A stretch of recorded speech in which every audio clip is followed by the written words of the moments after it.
इस्लामी वास्तुकला आस्था का आलिंगन। यह वास्तुकला न केवल भव्यता का प्रतीक है, बल्कि इसमें गहरी धार्मिक आस्था और सांस्कृतिक धरोहर भी समाहित है। इस्लाम में मस्जिद सिर्फ प्रार्थना की जगह नहीं है, यह एक ऐसा स्थान है जहां लोग आत्मिक शांति और सामूहिकता का अनुभव करते हैं, बल्कि कला, संस्कृति और आस्था का केंद्र भी है। यहाँ की दीवारों पर लिखी इस्लामी सुलेख और सजावटें इस्लामी कला की उत्कृष्टता को दर्शाती हैं। मस्जिद की वास्तुकला इस्लामी सभ्यता की भव्यता और कलात्मकता को दर्शाती है। इसकी हर एक ईंट में इतिहास और परंपरा की झलक मिलती है। सदियों से मुस्लिम कारीगरों ने मस्जिदों को अनोखा और शानदार बनाने के लिए बहुत मेहनत की है। उनकी कला और मेहनत का नतीजा आज भी मस्जिदों की भव्यता में देखा जा सकता है। मस्जिदें आस्था, समुदाय और एकता की निशानी हैं। यहां लोग न केवल प्रार्थना करने आते हैं, बल्कि एक दूसरे के साथ अपने जीवन के अनुभव भी साझा करते हैं। ये मुस्लिम समुदाय के लिए इकट्ठा होने, प्रार्थना करने और एक दूसरे से जुड़ने की जगह है। यहाँ की सामूहिक प्रार्थनाएं और मिलन समारोह समुदाय की एकता को मजबूत करते हैं। दुनिया भर में मस्जिदों के डिजाइन और बनाने में इस्तेमाल होने वाली सामग्री अलग अलग होती है, जो हर क्षेत्र की अनूठी पहचान को दर्शाती है, जो स्थानीय संस्कृतियों और परंपराओं को दिखाती है। हर मस्जिद अपने आप में एक कहानी कहती है, जो उस क्षेत्र की सांस्कृतिक धरोहर को जीवित रखती है। गुंबद, मीनारें और मेहराब मस्जिद वास्तुकला के प्रमुख तत्व हैं, जो इसे अद्वितीय बनाते हैं। मस्जिद वास्तुकला में गुंबद, मीनारें और मेहराब सबसे जरूरी और खास तत्व हैं। ये तत्व मस्जिद की पहचान को परिभाषित करते हैं। ये तत्व न केवल इमारत की खूबसूरती को बढ़ाते हैं, बल्कि इनका धार्मिक और प्रतीकात्मक महत्व भी है।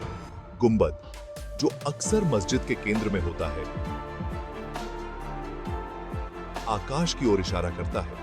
मीनारें, जो ऊंची और पतली संरचनाएं होती हैं, उनका उपयोग अजान देने के लिए किया जाता है। ये मीनारें दूर दूर तक दिखाई देती हैं और लोगों को नमाज के लिए बुलाती हैं। मेहराब, जो इस्लामी वास्तुकला की एक और महत्वपूर्ण विशेषता है, का उपयोग दरवाजे, खिड़कियां और अंदरूनी जगह बनाने के लिए किया जाता है। ये मेहराबें इमारत को एक विशिष्ट पहचान देती हैं और इसकी सुंदरता को बढ़ाती हैं। वास्तुकला की महानता। अल मस्जिद, अल हराम, अल अक्सा और नीली मस्जिद। ये मस्जिदें न केवल धार्मिक महत्व रखती हैं, बल्कि अपनी अद्वितीय वास्तुकला के लिए भी जानी जाती हैं। दुनिया भर में कई भव्य मस्जिदें हैं जो इस्लामी वास्तुकला के बेहतरीन उदाहरण हैं। इन मस्जिदों की डिजाइन और निर्माण में कला और विज्ञान का अद्भुत संगम देखने को मिलता है। इनमें से कुछ सबसे प्रसिद्ध मस्जिदों में अल मस्जिद, अल हराम, मक्का, अल अक्सा मस्जिद, यरूशलेम और नीली मस्जिद, इस्तांबुल शामिल हैं। ये मस्जिदें अपने धार्मिक और सांस्कृतिक महत्व के लिए भी जानी जाती हैं। अल अक्सा मस्जिद, जो इस्लाम का तीसरा सबसे पवित्र स्थान है, अपने समृद्ध इतिहास और सुंदर वास्तुकला के लिए जाना जाता है। यहाँ की हर दीवार और हर कोना एक कहानी बयां करता है। नीली मस्जिद, जो अपनी आश्चर्यजनक नीली टाइलों के लिए प्रसिद्ध है, तुर्क वास्तुकला का एक उत्कृष्ट नमूना है।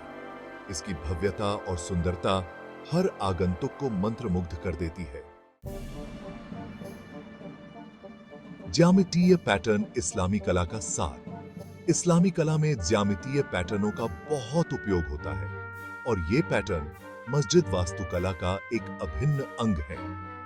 ये पैटर्न अलग अलग ज्यामितीय आकृतियों, जैसे कि वर्ग, वृत्त, तारे और बहुभुज को मिलाकर बनाए जाते हैं। इस्लामी कला में ज्यामितीय पैटर्नों के इस्तेमाल के पीछे कई कारण हैं। एक कारण यह है कि इस्लाम में मूर्ति पूजा मना है, इसलिए कलाकारों ने अमूर्त पैटर्न और डिजाइनों पर ध्यान केंद्रित किया।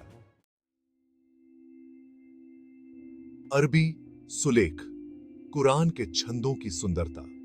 अरबी सुलेख इस्लामी कला का एक और महत्वपूर्ण पहलू है और इसका उपयोग अक्सर मस्जिद वास्तुकला में किया जाता है। अरबी लिपि अपनी सुंदरता और लचीलेपन के साथ सुलेख के लिए बिल्कुल सही है। मॉस्को में अरबी सुलेख का उपयोग कुरान के छंदों, हदीस, पैगंबर मोहम्मद की बातें और अन्य धार्मिक ग्रंथों को प्रदर्शित करने के लिए किया जाता है। प्रकृति का प्रभाव इस्लामी कला में उद्यान और फूल। प्रकृति इस्लामी कला और वास्तुकला का एक महत्वपूर्ण हिस्सा है और मॉस्कें अक्सर सुंदर उद्यानों और आंगनों से घिरी होती हैं। इस्लाम में स्वर्ग को एक सुंदर बगीचे के रूप में वर्णित किया गया है और मॉस्कियों से जुड़े उद्यान इस स्वर्गीय रमणीय स्थल का प्रतिनिधित्व करते हैं। ये उद्यान न केवल इमारत की खूबसूरती को बढ़ाते हैं, बल्कि ये शांति और सुकून की भावना भी पैदा करते हैं।